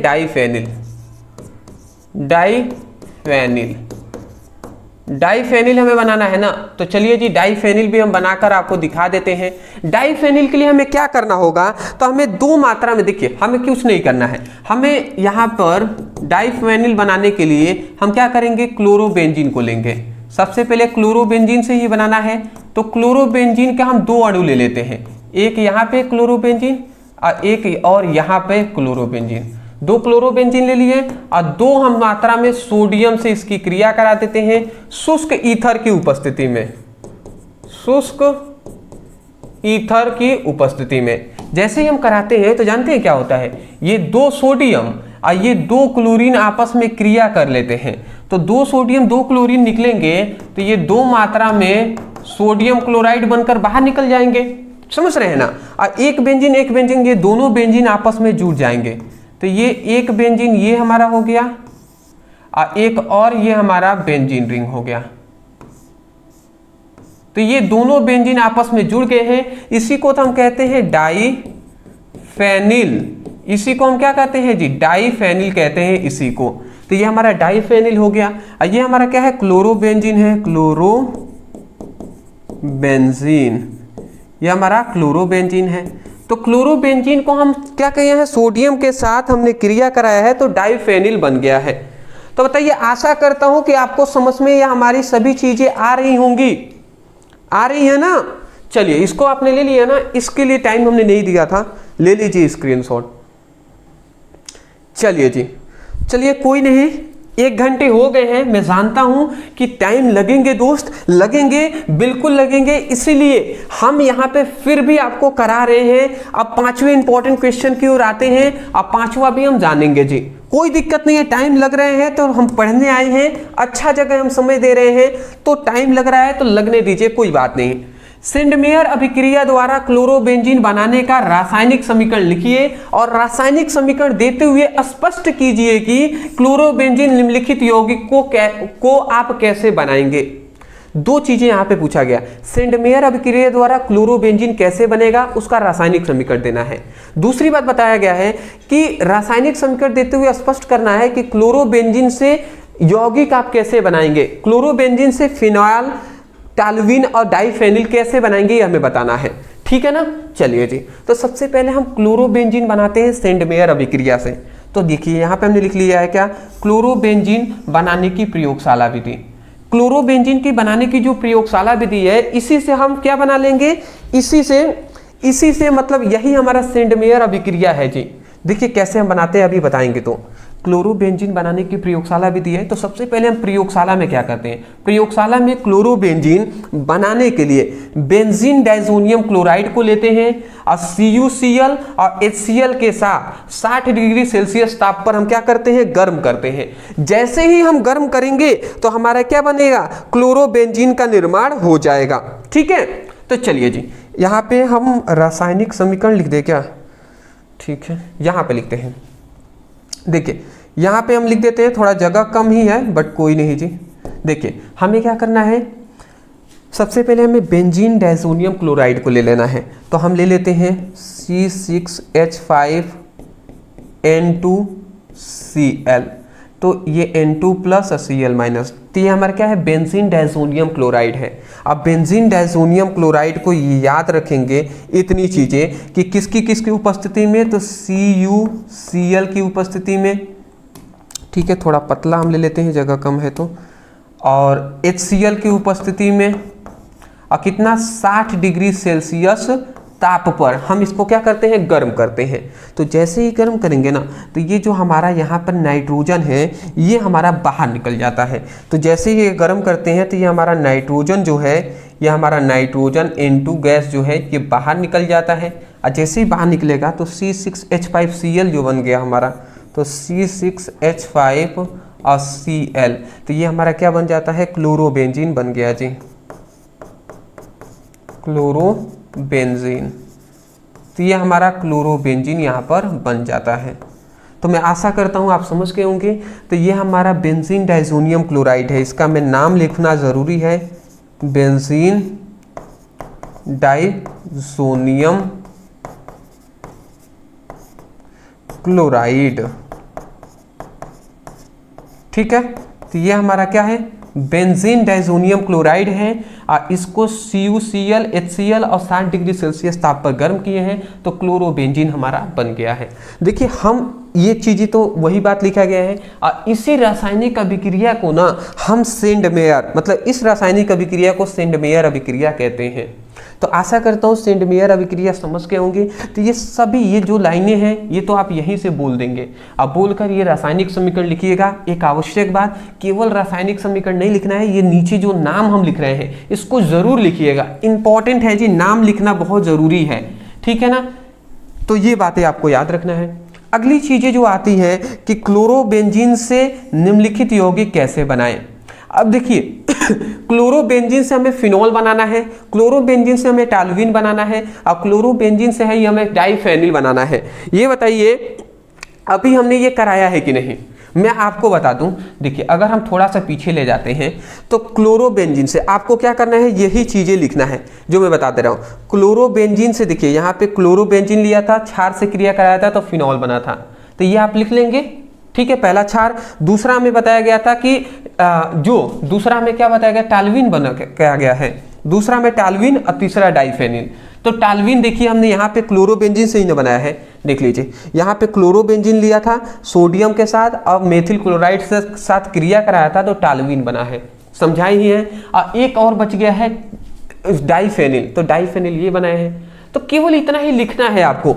तो ये चीजें अब मैं दोबारा आपको फिर कराऊं यहाँ पे तो कोई मतलब बात नहीं होगी या कोई मकसद नहीं है, तो अदरवाइज उतना आप कर लेंगे, ये उतना तो कर ही लेंगे ना, बिल्कुल आप कर लेंगे जी। तो चलिए हम आगे बढ़ते हैं और स्क्रीनशॉट आप ले ही लिए होंगे। चलिए अगला हमारा आता है, ये एक रिपीट हो गया है क्या क्वेश्चन का, पेम्पलेट रिपीट हो गया है। चलिए कोई नहीं, पेम्पलेट ना रिपीट हुआ है, ठीक है। ये क्या हो गया भैया, पेम्पलेट रिपीट हो गए हैं, ठीक है कोई बात नहीं। अगला हमारा छठा क्वेश्चन, 5 हमने देख लिया, छठा हमारा क्वेश्चन आता है, एथिल एल्कोहल के विचरण की 2 विधियां लिखिए और 3 रासायनिक गुणधर्म बताइए। अब एथिल एल्कोहल की विचरण की विधि हमें बतानी है जी, कि कैसे हम एथिल एल्कोहल को बनाएंगे, ठीक है। तो चलिए अब हम बताते हैं एथिल एल्कोहल को कैसे बनाएंगे। तो एथिल एल्कोहल की विचरण की 2 विधियां पूछा है, पहला यहाँ पे बताएंगे फिर दूसरा यहाँ पे। पहली विधि क्या है कि सबसे पहले हम एथिल ब्रोमाइड को लेंगे और सिल्वर हाइड्रोक्साइड के साथ हम इसको क्या करेंगे, जल अपघटन कराएंगे। जैसे ही कराते हैं तो एथिल एल्कोहल का निर्माण हो जाएगा, ठीक है। अब चलिए तो हम यहाँ पर ले लेते हैं, सबसे पहले हम लेंगे एथिल ब्रोमाइड और इसको सिल्वर हाइड्रोक्साइड से क्रिया कराएंगे। तो एथिल ब्रोमाइड का सूत्र क्या होता है, एथिल ब्रोमाइड का सूत्र होता है C2H5 और Br। तो ये हमारा एथिल ब्रोमाइड हो गया, या इसी को हम लिखे CH3 CH2 Br भी लिख सकते हैं, तो ऐसे हमने लिख दिया, ठीक है ना। थोड़ा C2H5 और Br, ये हमारा एथिल ब्रोमाइड हो गया। एथिल ब्रोमाइड को हम सिल्वर हाइड्रोक्साइड से क्रिया कराते हैं तो AgOH, सिल्वर हाइड्रोक्साइड से क्रिया कराएंगे और इसका क्या कराएंगे, इसका जल अपघटन कराते हैं। मैं यहाँ पे लिख दे रहा हूं जल अपघटन। तो इसका जल अपघटन कराते हैं तो क्या होता है, तो यहाँ से हमारा ये इतना चीजें बाहर निकलता है, AgBr ये हमारा बाहर निकलेगा। तो सबसे पहले ये हमारा AgBr सिल्वर ब्रोमाइड करके बाहर निकल जाता है, और C2H5OH, तो ये हमारा C2H5 और OH ये हमारा क्या बन जाता है, एथिल एल्कोहल, एथिल एल्कोहल बन जाता है। ये हमारा एथिल एल्कोहल बन गया। तो मैं आशा करता हूं कि एथिल ब्रोमाइड को जब सिल्वर हाइड्रोक्साइड से क्रिया कराया तो हमारा एथिल एल्कोहल बन गया, तो हमें एथिल एल्कोहल ही बनाना था। तो ये आप लिख देंगे ना, ये हमारा सिल्वर हाइड्रोक्साइड है, मैं नाम यहाँ पे लिखना चाहूँगा क्योंकि इंपॉर्टेंट है, यहाँ पे लिख दीजिएगा सिल्वर हाइड्रोक्साइड।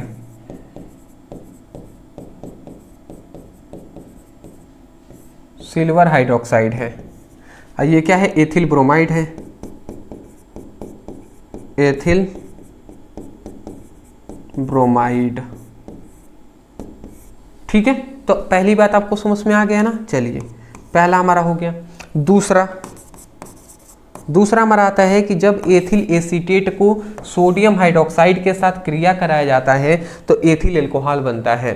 तो दूसरी हमारा क्या बात है कि एथिल एसीटेट को हम क्या करेंगे, हम सिल्वर हाइड्रोक्साइड से क्रिया करेंगे। तो जैसे ही क्रिया करते हैं तो एथिल एल्कोहल का निर्माण हो जाता है। तो हम ले लेते हैं एथिल एसीटेट, ठीक है।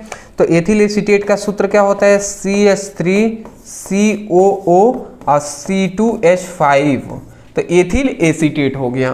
तो एथिल एसीटेट को हम क्या करेंगे, सोडियम हाइड्रोक्साइड से हम क्या कराएंगे, इसका क्रिया कराएंगे, और इसका हम क्या कराते हैं, जल अपघटन कराते हैं, जल अपघटन। तो जल अपघटन हम कराएंगे जी। तो जैसे ही हम जल अपघटन कराते हैं तो जानते हैं क्या होता है, जानते हैं यहाँ से ये हमारी चीज़ें C2H5 और यहाँ से OH ही निकल जाता है, C2H5 OH निकल जाता है। तो सबसे पहले C2H5 और OH ये हमारा एथिल एल्कोहल बन जाता है, और फिर CH3COONA, तो ये हमारा क्या बन गया, CH3COONA, तो सोडियम एसीटेट ये हमारा बन जाता है। तो ये हमारा क्या मेन चीजें बना, एथिल एल्कोहल, ये हमारा एथिल एल्कोहल बन गया। और ये हमारा क्या है, एथिल एसीटेट है।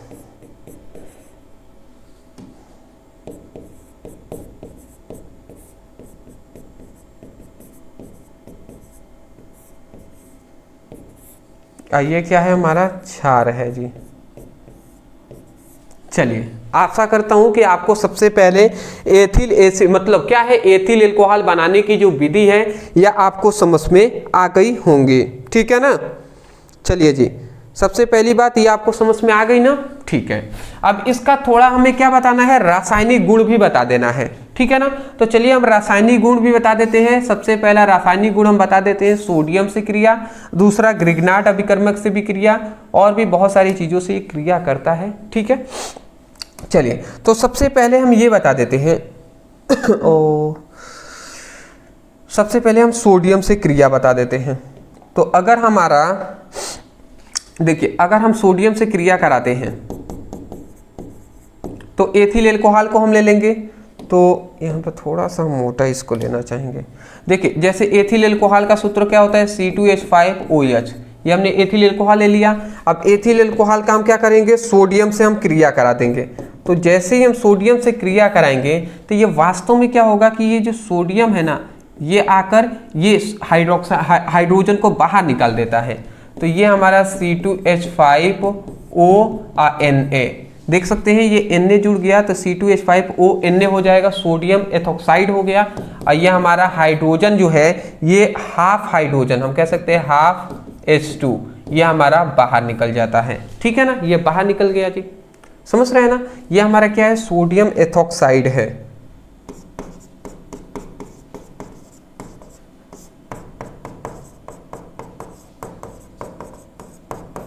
सोडियम एथॉक्साइड हो गया। ये क्या है, एथिल एल्कोहल।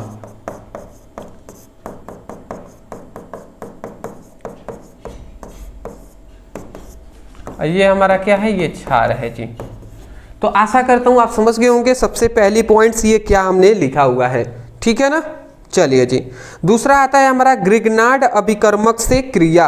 अब ग्रिग्नार्ड अभिकर्मक से कैसे क्रिया करता है यह हमें बताना है जी, ठीक है। चलिए जी, ग्रिग्नार्ड अभिकर्मक से कैसे क्रिया करेगा, तो सबसे पहले हम ले लेंगे एथिल एल्कोहल को। तो एथिल एल्कोहल का क्या सूत्र होता है, C2H5OH, ये एथिल एल्कोहल हो गया। अब ग्रिग्नार्ड अभिकर्मक से इसकी क्रिया करा देंगे, जैसे कि C2H5MgBr, ये हम कोई भी ले सकते हैं, यहाँ पे एल्काइल समूह की जगह पर कोई भी हम ले सकते हैं। तो एथिल मैग्नीशियम ब्रोमाइड इसको हम कहेंगे, ये ग्रिग्नार्ड अभिकर्मक है। जैसे ही हम इसकी ग्रिग्नार्ड अभिकर्मक से क्रिया कराते हैं तो वास्तव में यहाँ पे जानते हैं क्या होता है, ये जो हमारा OH है, ये O है ना, ये आकर यहाँ बीच में जुड़ जाता है। तो ये हमारा क्या बन जाएगा, C2H5O और फिर MgBr बन गया। तो C2H5OMgBr बन गया। और C2H5H जो है ये अगर इसमें जुड़ जाता है तो C2 हो जाएगा, और H5 है एक ये भी जुड़ जाएगा तो C2H6 हो जाएगा। तो ये हम क्या लिख देंगे, C2H6 हम कर देंगे। तो ये हमारा क्या हो जाएगा, इसको हम क्या कहेंगे, ये हमारा मेन प्रोडक्ट बनता है, इसको हम एथेन कहते हैं, ठीक है ना। ये हमारा एथेन हो जाएगा। और ये क्या हो जाएगा, ethyl magnesium bromide,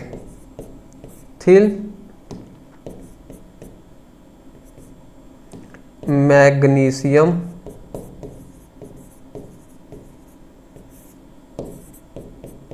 bromide, ethyl magnesium bromide हो गया। ठीक है, ये हमारा क्या हो गया, एथिल एल्कोहल।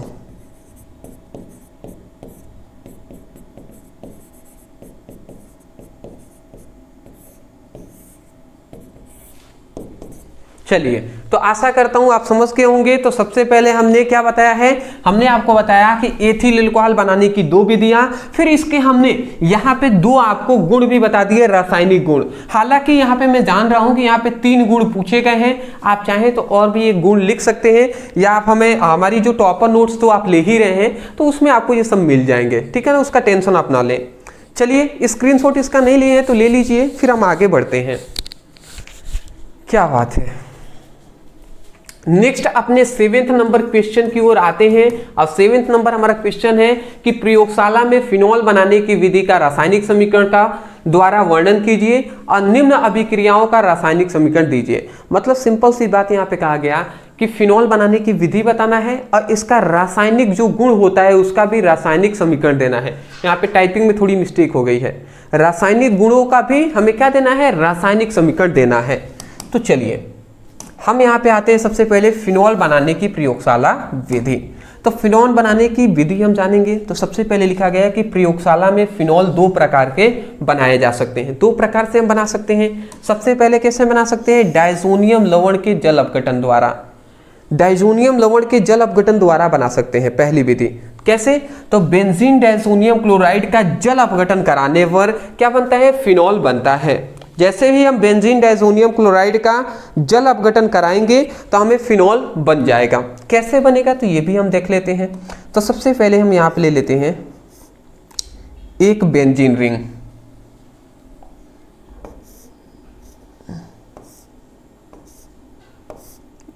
ये हमने बेंजीन ले लिया और यहाँ पर N2Cl, तो बेंजीन डायजोनियम क्लोराइड हमारा बन गया।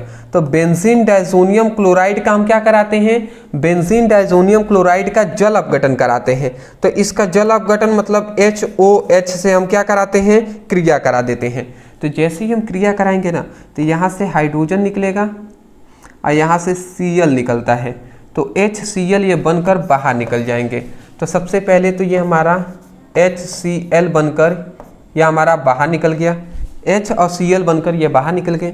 फिर ये नाइट्रोजन जो है ना N2, ये भी हमारा बाहर निकल जाता है, N2 गैसीय रूप में ये बाहर निकल जाता है।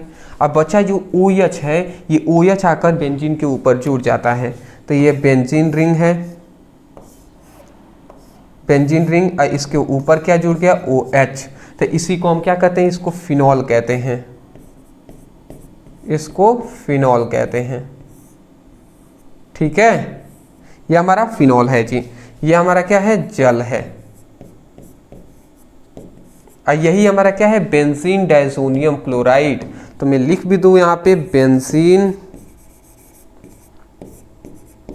डायजोनियम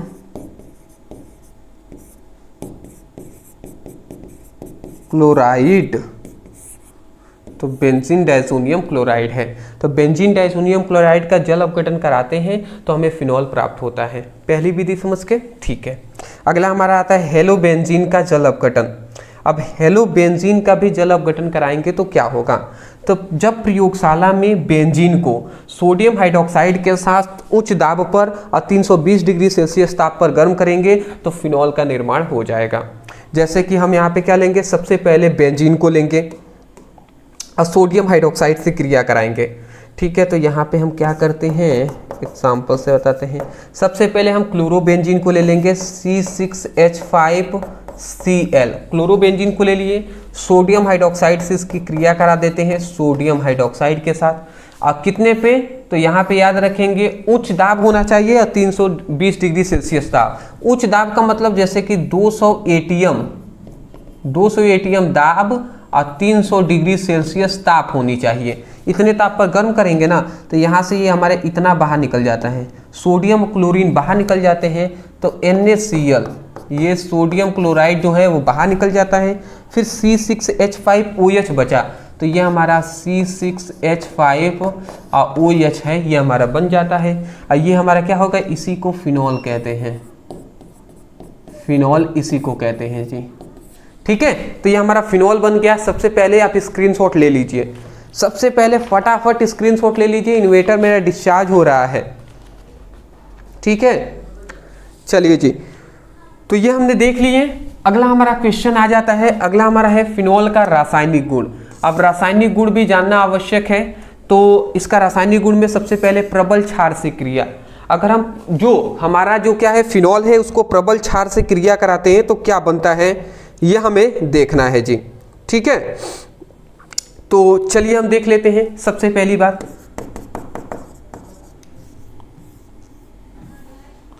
तो फिनॉल हम यहाँ पे ले लेते हैं। फिनॉल का सूत्र होता है C6H5OH, फिनॉल हो गया। इसको हम क्या करेंगे, प्रबल क्षार जैसे कि सोडियम से हम क्रिया करा देंगे। तो जैसे ही सोडियम से क्रिया कराते हैं, प्रबल क्षार सोडियम थोड़ी नहीं, सोडियम हाइड्रोक्साइड ना, सोडियम हाइड्रोक्साइड से हम क्रिया करा देते हैं। तो यहाँ से क्या होता है, तो यहाँ से समझिएगा, यहाँ से यहाँ से हमारा OH निकलता है, सॉरी यहाँ से हमारा H निकलता है और यहाँ से OH निकलता है। तो सबसे पहले ना ये OH और H मिलकर H2O बनकर ये बाहर निकल जाते हैं। अब बचा क्या, C6H5ONA, तो ये हमारा C6H5ONA बन गया। सोडियम फिनॉक्साइड इसे कहते हैं। तो ये हमारा क्या बन गया, सोडियम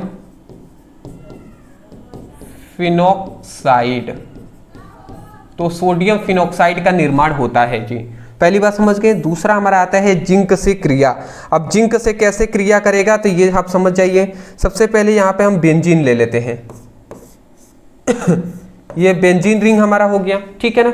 अब बेंजीन रिंग है, अब जाहिर सी बात है, जैसे सॉरी फिनॉल है, तो ये हमने फिनॉल ले लिया, फिनॉल का ही तो जिंक से क्रिया करेंगे ना। तो फिनॉल हो गया, इसको हम जिंक से क्रिया करा देते हैं। तो जैसे ही हम फिनॉल का जिंक से क्रिया करेंगे ना, तो वास्तव में यहाँ पे ये होगा कि यहाँ से जिंक ये ऑक्सीजन को लेकर निकल जाता है, जिंक ऑक्साइड बना देता है, बना देगा। और यहाँ पे ये H है तो ये जुड़ जाएगा, तो ये फिनॉल हो जाएगा।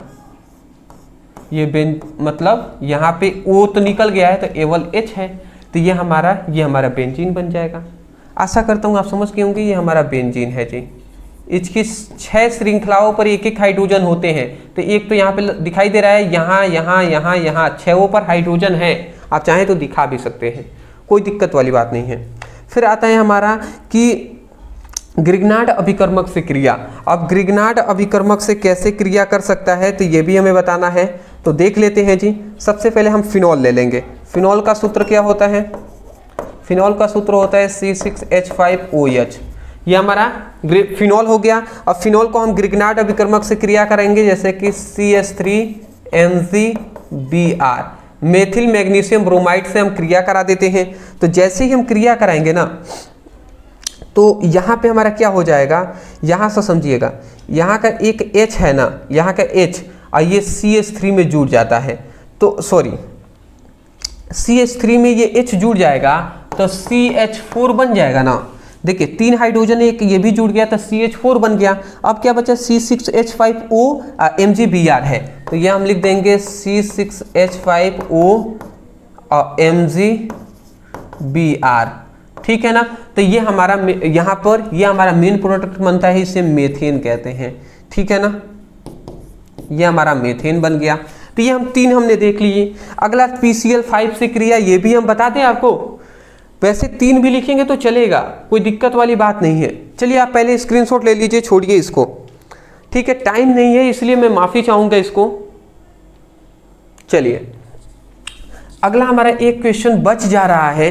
देखिए इन्वर्टर मेरा डिस्चार्ज कब हो जाए मैं नहीं जानता, एक क्वेश्चन ये हमारा बच जा रहा है। चलिए कोई नहीं जी, कोई नहीं, 2 क्वेश्चन बच रहे हैं, एक 8वां एक 9th, ठीक है, कोई दिक्कत नहीं है, हम आपको कल करा देंगे।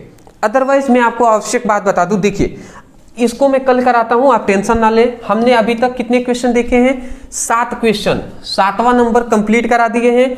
8वां क्वेश्चन जो बचे हुए हैं, 8वें क्वेश्चन से हम देखेंगे। हमने 18 आपको क्वेश्चन कहे थे, जिसमें से 7 आज करा दिए हैं, और जो बचे हुए हैं अगर आप कहते हैं तो केमिस्ट्री, इतना आपको हमें कमेंट सेक्शन में बताना है। Chemistry 5 marks video, 5 marks part 2, part 2 video लाइए। ये आपको देख लीजिए, ये हम आपको लिख दिए हैं यहां तक। इतना ही आपको कमेंट में लिखना है कि क्लास 12th केमिस्ट्री 5 नंबर वाला पार्ट 2 वीडियो लाइए। इतना आपको कमेंट में हमें बताना है। अगर मोस्टली मैं कह रहा हूं, अगर कम से कम मतलब 51 भी स्टूडेंट, मात्र 51 स्टूडेंट भी कमेंट कर देते हैं ये कमेंट कर देंगे, तो मैं पूरी तरीके से विश्वास के साथ कह रहा हूं कि कल शाम को तैयार रहेंगे 6:30 बजे। शाम को तैयार रहेंगे 6:30 बजे, वीडियो मिल जाएगा। अब ये आपके ऊपर निर्भर है कि आप चाहते हैं आगे कंसिस्टेंसी इसकी पढ़ाई करना या नहीं चाहते हैं। अदरवाइज मैं कह दूं कि टॉपर नोट्स है, अभी तक आपने नहीं लिए हैं तो इस टॉपर नोट्स को जरूर लेंगे। फिजिक्स, केमिस्ट्री और हिंदी तीनों का लेते हैं तो 249 में ही तीनों मिल जाएंगे। नीचे नंबर है, आप इस नंबर पे मैसेज कर लीजिएगा।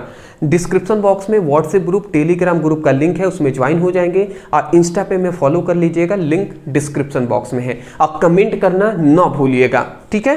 Thank you so much for watching this video. Thank you.